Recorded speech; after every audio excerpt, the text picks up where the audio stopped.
we're going to move to our keynote speaker. So I'd like to welcome Seye, Dr. Seye Abimbola, and I'm struggling to get, the biography is just, my screen is just frozen. So these are always the complications that happen when you're online.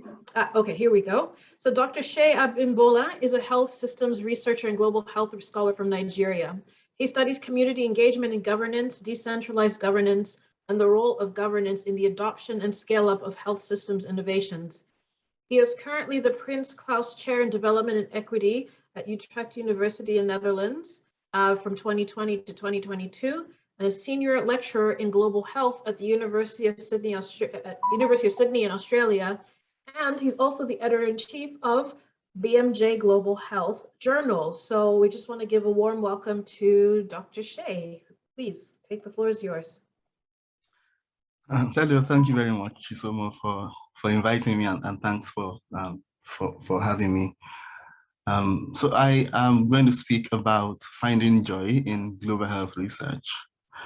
And when Chisomo first mentioned to me, invited me to this, I tried to think about what is my earliest and perhaps most persistent recollection of joy in a healthcare or health arena. And it's an antenatal care group session. And my mother was a midwife, so as a child, I was often part of that, hanging on the edges of such sessions. But also as a medical student and eventually as a doctor, I got to hang around such sessions. Doctors weren't typically involved centrally, but sort of you hang around and you see what's going on, and it's usually a lot of fun and a lot of joy, and the many ways in which joy manifests in that environment, mostly centered around singing. And a lot of the songs have a lot of praying in them and a lot of educational messaging. And women also share their experiences, they mentor one another. And it's just such an interesting place to witness how joy sort of plays out in a healthcare arena. And I'll just, I can't remember any of the songs really well, but I've put some of the songs here on this slide for those of you who might read. I won't read it in Yoruba. So these are Yoruba songs from the southwest of Nigeria. So one of the songs is just a fun song, which is Help, Hail My Husband, the lucky husband that got me pregnant. Hail, hail, hail, hail. I too will hail myself. I who slept so well with my husband. Hail, hail, hail. So it gives a sense of the kind of environment that so I'm not sure how, I've been wondering how common it is for this to be the case in many parts of the world, but it was such a thing growing up. And there's also prayers. For example, I'll read this one in Yoruba. Which is essentially praying that the leaf drops from a tree without catastrophe. May my day of delivery also be peaceful. And in those sessions also you'd find messages like I will breastfeed my child on time. I want good health for my child. I will breastfeed my child at the right time. So often also we would include messages around contraception, around what to do immediately after you have your child, what to do when you have signs of danger signs in pregnancy, sort of very rich peer environments. And I've included 2 references here with more examples of these songs for those who are interested in digging in. But, and this is the big but, and I should warn you by saying that I'm about to wash the dirty linen of my field in a medical humanities public.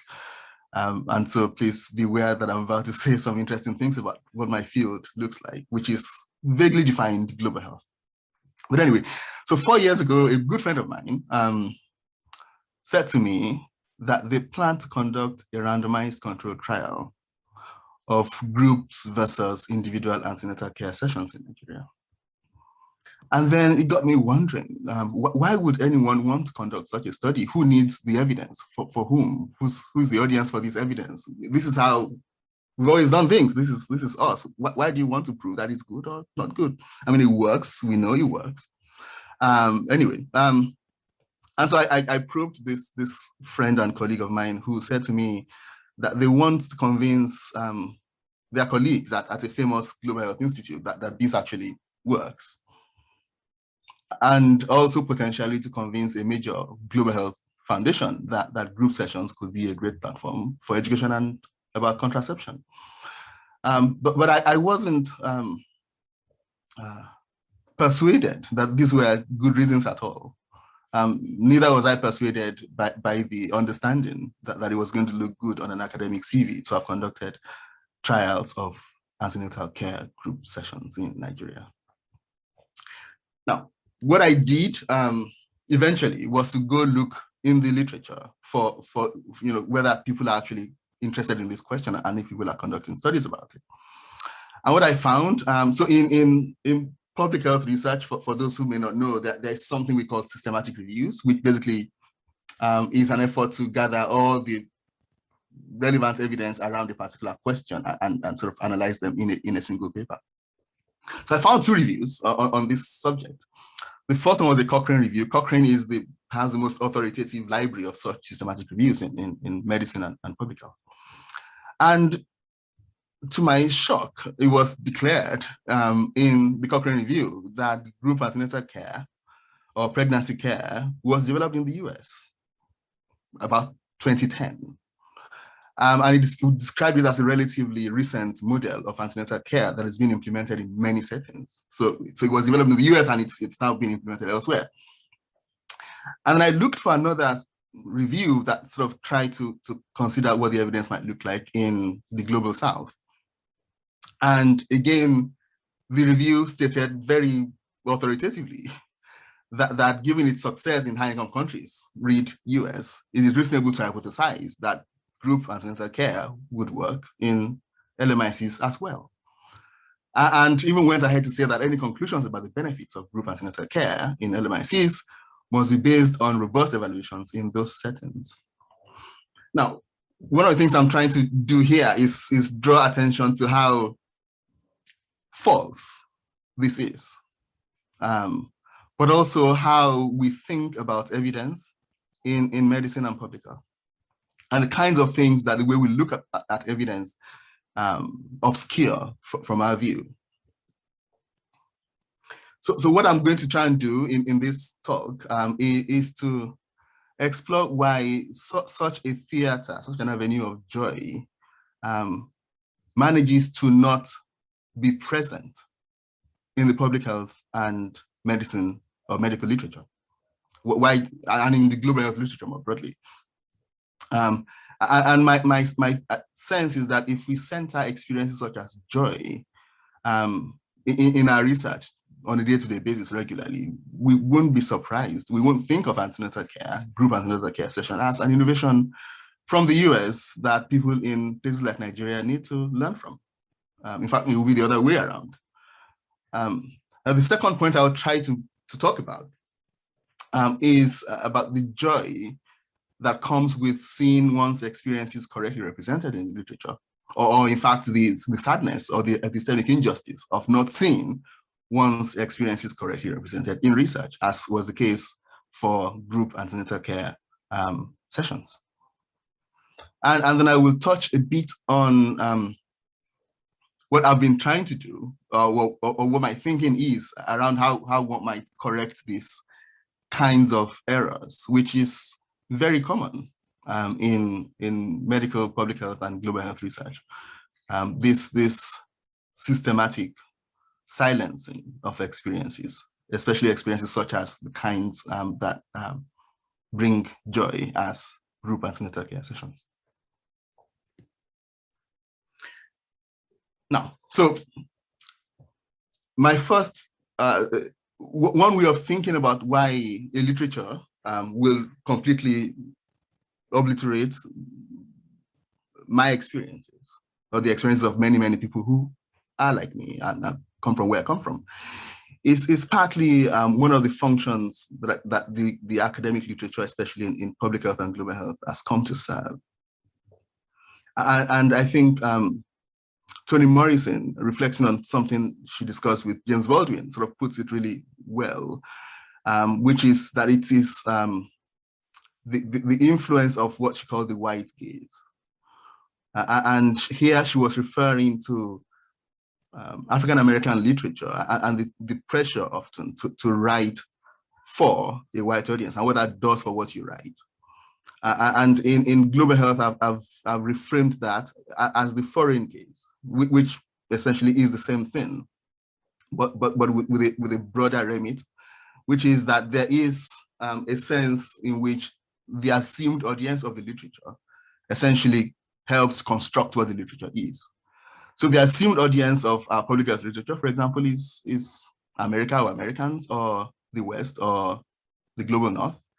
Then it's easy to make claims that something that is normal day-to-day practice in Nigeria, at least, is an innovation that developed in the US about 20 years ago, or 10 years ago, in fact. And the other way in which I think about the problem that leads to this kind of place is thinking about the ancient Indian proverb about sort of 6 blindfolded men who are trying to figure out what an elephant looks like. And in this particular version of the image, there's a guy who essentially climbs the ladder. And I've often felt, looking at this image, that the guy who climbs the ladder is very often can be thought of as us researchers who just feel one side of the elephant, come back, talk to other researchers who climb the ladder, feel the side of the elephant, and have decided among ourselves that it's a wall. Now, the truth of the matter is that those who are closest to the elephant, or at least who the other 5 people around the elephant, if they were to talk among each other, will soon figure out that we who are ladder climbers are wrong.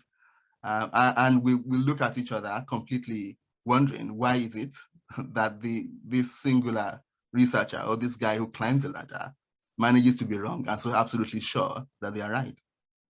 And for me, it's very much similar to the case of group antenatal care sessions that I just described, that there is a sense in which literature makes authoritative claims that people on the ground very, very well know are completely false, but the literature doesn't budge just yet.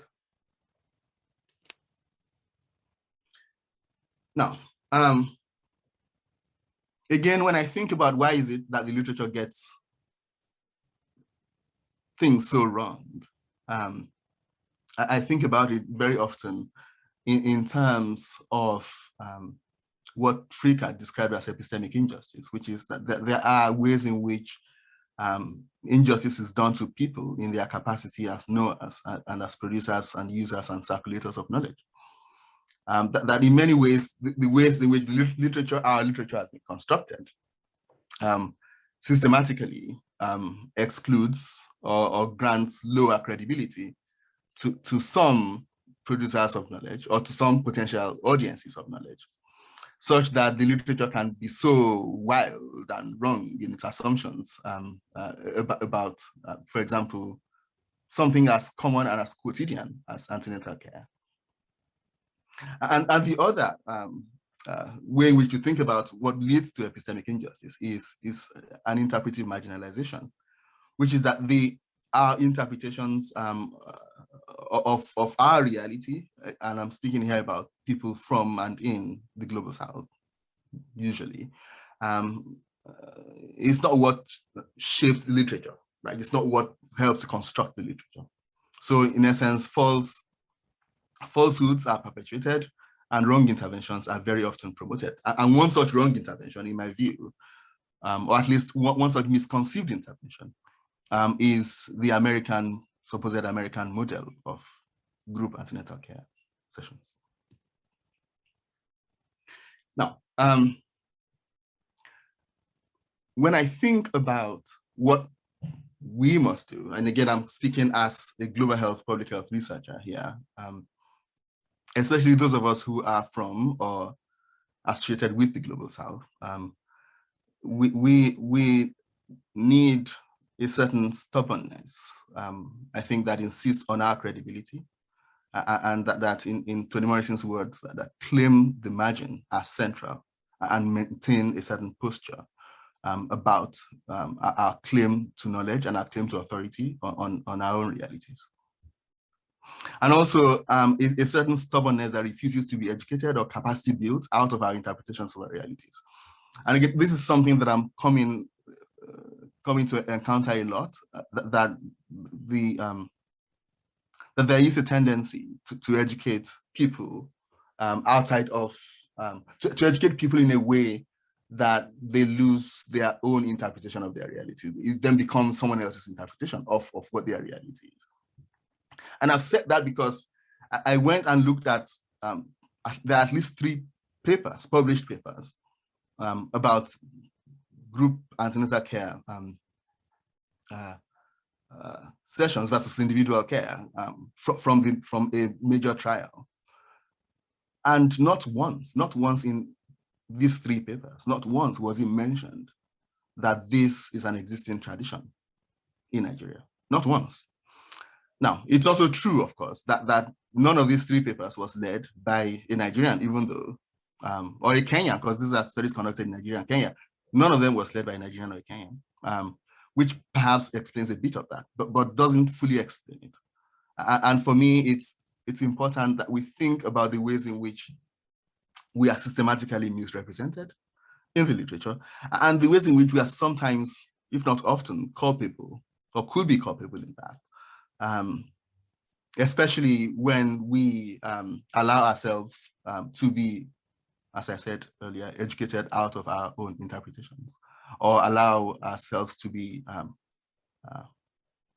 to not occupy a place in which we can claim credibility or insist on our credibility. And I'm returning to Toni Morrison because I'm about to go into the 3rd segment of my talk. And it's the sense in which audience and the organic development of a literature, of a body of work, is very important. So there is something to be said, Toni Morrison argues, about Black American music here, for it to speak to an audience that is inside. There's an authenticity and a truth telling that is imposed on you when you are speaking to people who know, and when you're not being, in our words, editorialized within the community. So some kind of something real from the inside that the world can then, of course, glean from. And she spoke about how when she was trying to construct her own work, begin as a writer, that she learned a lot from African writers who were in Africa, and who could sort of center their own race and their own reality because they didn't have to explain things to white people in ways that she was at the time feeling the need to, and which she successfully and brilliantly resisted. Now, I've put the image of this book on this slide because it's been a very important book for me, and what Morrison did in this book, Playing in the Dark, was to essentially examine American literature from America's founding, basically, and examine how Black people had been used to tell stories, and the ways in which they'd been deployed as narrative devices, in many ways to prop up white people. And one of the lessons I learned from reading this book is that it is possible, and perhaps it is necessary, for us, when I say us in this sense, I mean people especially from the Global South, and also, in fact, you, in this sense, you medical humanities scholars, to apply a similar lens to the health, public health, academic global health, medical literature, and detect the ways in which absences, the kinds of absences that I illustrated with the example of group antenatal care, but also many other kinds of absences and many other kinds of epistemic injustices manifest and continue to manifest in how the public health, global health, medical literature is put together. And my sense is that we won't be able to find ourselves in a place where we can correct and right a lot of these wrongs without a set of basic principles or basic rules that govern how we do our work. Things that would constrain researchers, for example, to not make assumptions about what is innovation in a certain space and where, in fact, the innovation occurred in the first place. There's a saying in Yoruba that Ile Oba to Jẹ Wà Lóbùsì, which essentially means that the palace that got burned down, it's only an excuse to rebuild better. And I think we can begin to reconstruct what our literature should look like, or what the literature that represents us should look like, which is, in my view and experience so far, very radically different from what it looks like currently. And I think that we should get ourselves to a place where we can state very clearly and authoritatively that certain things should not be possible or should never be done. As an example, there's something called, very broadly, vaguely referred to as the principle of subsidiarity. Essentially, is a principle that defines roles and relations between entities, especially one that is primary and one that is subsidiary, one that is secondary. And applied to the knowledge space, what this principle says essentially is that there are primary uses of knowledge, there are primary users of knowledge, and that if we are to have a knowledge infrastructure, it should be constructed such that it serves those primary uses and users and producers of knowledge first, if not exclusively. And as just examples of what these rules might look like, just examples. For example, in the example of group antenatal care sessions that I gave earlier, something that clearly happened was that people were willing to conduct studies in Nigeria that completely disregarded existing knowledge, existing practices, existing learning. And that should not be possible. And I believe strongly, and I know, not everyone would agree with me, but I believe that this can be policed. And one of the ways to police is to write essays and articles about these kinds of instances and show them publicly that these are bad practices and that should be avoided. So primary units, that is people who are closest to the problem, people whose realities it is, should have the opportunity to rely on their own knowledge. No one should try to create knowledge for those who already have knowledge, thereby bypassing and pretty much gaslighting them. And also, it's important that those who will help as researchers, for example, must only provide this kind of help when needed. That there shouldn't be any. Sorry, that was my daughter. She does this all the time. There shouldn't be any presumption that subsidiary actors or distant actors or researchers from elsewhere, or even researchers from within, have grounds to produce knowledge except when invited or asked for it. And I can bet that no one asked anyone to come and do trials of comparison group antenatal care versus individual antenatal care in Nigeria. I can bet on that. And that even when the help is provided in the form of knowledge production, it should serve primarily the goals of the primary units who, in fact, asked for it in the first place. And the fourth point, I think, speaks to the broader point I'm making, that there needs to be built-in structures to govern the terms of engagement between primary units and secondary or subsidiary unit, as it were. These are just examples of what rules might look like. And I think we, global health researchers, to create a space that allows real interpretations and rich realities to surface in the literature, we would need rules that constrain people from doing the exact opposite of that. I'm wrapping up now. So in the world of global health, in which I function and operate, subsidiary units, interpret that broadly, typically researchers from elsewhere, typically. Decision makers who are also very distant only see what they want to see. And often they see the things that make them feel good and happy and advance their careers. And very often as well, their audience is so distant that it doesn't even matter what they say or believe or think, because there's no one to check them, and there's no one to defer to in a respectful way that then constrains you to and disciplines you to only tell the truth. And as I've argued and tried to argue, we need rules to which we can hold one another accountable. And we need to, I think, learn to insist, and very stubbornly, on multiple positions and perspectives, and producing knowledge for the right use and for the right purposes. And for this, I really do believe that we need humanities scholars. The two examples of papers that I showed in my second slide, with stories and with the songs, examples of songs, are humanities scholars. And for me, it's a surprise. And I was really genuinely surprised the more I studied literature, and I couldn't find public health scholars, global health scholars talking about the very entrenched practice of group antenatal care sessions in Nigeria. It was a real surprise for me, especially given how many studies there are about antenatal care, and about how problematic it is, and about how we need to change it, and about how all the things that need to be done to it, but not what it really is and how it really works.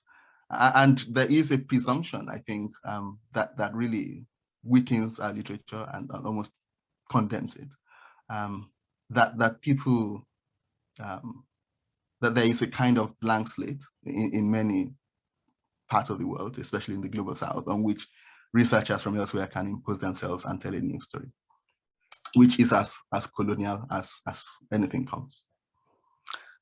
So yeah, so that's it. Thank you very much for having me, and I hope we can have a bit of a discussion. Thank you so much, Seye. I remember when we spoke, you had this idea which you were fleshing out, and then you come and you drop these bombs of knowledge on us, and it's just, you never miss. So thank you so much. I think we're gonna have such a stimulating discussion. And really the way that you're just so brilliantly lay out the ways in which we miss so much critical data because we have been taught not to look at specific things about Africa. And using the case between Kenya and Nigeria is amazing. So I want to turn over to see if anyone has some questions. We are running a bit late, but we are going to readjust accordingly. So does anyone have any follow-up questions for Seye?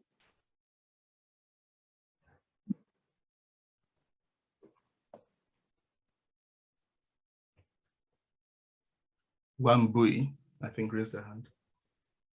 Hey, I just want to first say thank you for that amazing, powerful talk. And I work in the space of dementia in Africa, and I can really relate to what you said about Western knowledge coming in to feel sort of a blank slate, while people have been living with dementia for many years. And as someone who is aware of that and struggles with it, but then still needs to create awareness and support people in multiple ways, how do you think is the practical way to challenge such narratives? Because they're really powerful, and it's hard to say, you know, to counter them, because it's sort of like medical knowledge, and you can sort of like bring other spiritual narratives about what dementia is and all that. So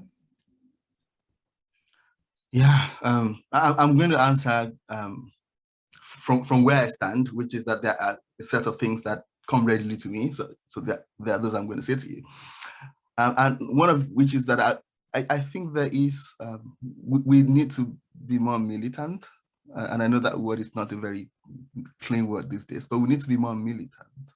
And we need to be willing to be a bit more confrontational. And I understand how difficult it is, especially for an early career researcher.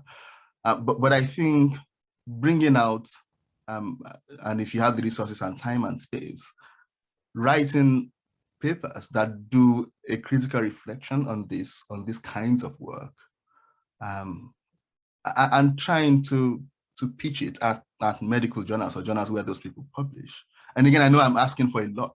Yeah, even saying this to you, I feel bad.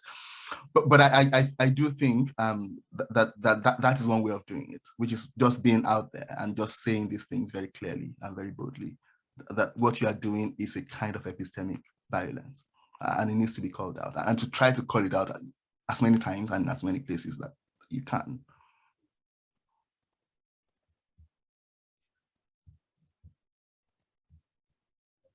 Thank you so much. Please make use of emojis. I just clapped to that. I think it's absolutely true, and I think it's important to have these spaces. So we have a question from Kenneth Yakabu, who says, "Hi Shay, how can literature engage more efficiently, equitably with the parallel world of experiential knowledge that often precedes it? Can it? Should it?" I think this depends a lot on the purpose that the literature serves, and it's one I think that we are yet to come to terms with clearly. I unfortunately I removed a slide from my talk in which I would have talked about this a bit, but it's is that we've understood the literature so far to serve a very centralizing purpose. There's this idea in research that pretty much everyone generates knowledge and funnels it to a center. And that is the purpose of pretty much generating knowledge. It goes to a center where it gets validated and stored. But the reality is that in a field such as health, things are very decentralized. What matters in southwestern Nigeria may not matter in eastern Kenya. But it speaks to a certain reality, and in that sense, it serves a more decentralized purpose. And I think ultimately that one of the ways in which we are going to have to deal with this is to think about the literature much less as a central entity, but as a decentralized one. And perhaps even think of the literature as not just as things that get published in journals and published in especially Western-based journals, but as things that can be living and serving a particular purpose that will very often be a decentralized one, and not one that assumes that all knowledge is universal and has to be pooled and held at a central location. And in that way, I mean, if we can think of the literature as a decentralized thing, then it's closer to reality in a sense, and then it allows, I suspect, that intermingling with what you describe as experiential knowledge, or so just knowledge held within spaces that may not even be speakable, as it were, but can have a closer and more intimate relationship with what we think of as literature, if we can think of it as decentralized. Thank you so much for that. We've got time for one more question. So I see Rochelle Burgess has her hand up, so I'll pass the mic to her. Thank you. And nice to see you again, Shay. That was great. I guess my question is on methods, probably not very surprisingly for people who know me. And I think one of the challenges I always find in terms of picking up the call for militancy is that you're always fighting against quite entrenched power hierarchies in terms of methods and modes of knowledge production. So what are the types of methods that get into these types of journals that are able to be published rapidly, these types of things? And I guess my question to you, I don't know if there's an answer to it potentially, but how do we also try to disrupt that? Because I think bringing in the humanities and other forms of qualitative social science is very much tied to this very rigid hierarchy of methodologies for how we sort of bring people in and translate power within our work, and the methods that do that most readily are very often the methods that are less valued within global health spaces, within the health discipline. So I was sort of wondering about that, like, I've been doing participatory research my whole life, and it's gone through these phases of people thinking it's the hot thing, and then it will disappear again, and then nobody wants to publish it. So, how do we work against that other reality? How do we crack that particular edifice? Any thoughts? Yeah, so it's something I think about pretty much every day these days. And I think there's something to be said about collective action here. And here I mean that a lot of the people that we need, whose minds we need to change, are our colleagues. There are people that smile at us, even if they don't necessarily appreciate what we do. And I think that there could be space for for a robust engagement. I do believe a lot that people's minds can be changed, and these structures can be shaken, if not necessarily disrupted completely, can be shaken. I think that we need new journals that operate at the same level of regard as pretty much the traditional ones. And such journals are coming up, and I expect that more and more will come up. I also expect that more and more people will be forced to listen. I don't think people leave their comfort zones without a bit of a shake. So I think that, with more noise, with more collective coming together, and I have to make an example that I wish and I hope someone does it, because I don't think I have the time and the energy, but I hope someone does it. That the next time a major funding agency, a foundation, a national government agency makes a call for grants that we know is stupid, we should come together and write and say, this is stupid. And the more signatures we get, and we should do that every year until someone listens, the more signatures we get, the more likely it is we can shift things. Because I think that there's a tendency for us to say it's not going to change, and we just, we stay. We just, okay, we just make do with what we have, with the space we have.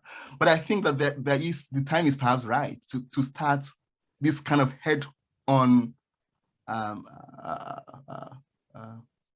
engagement with the things that are wrong, and just call them out persistently.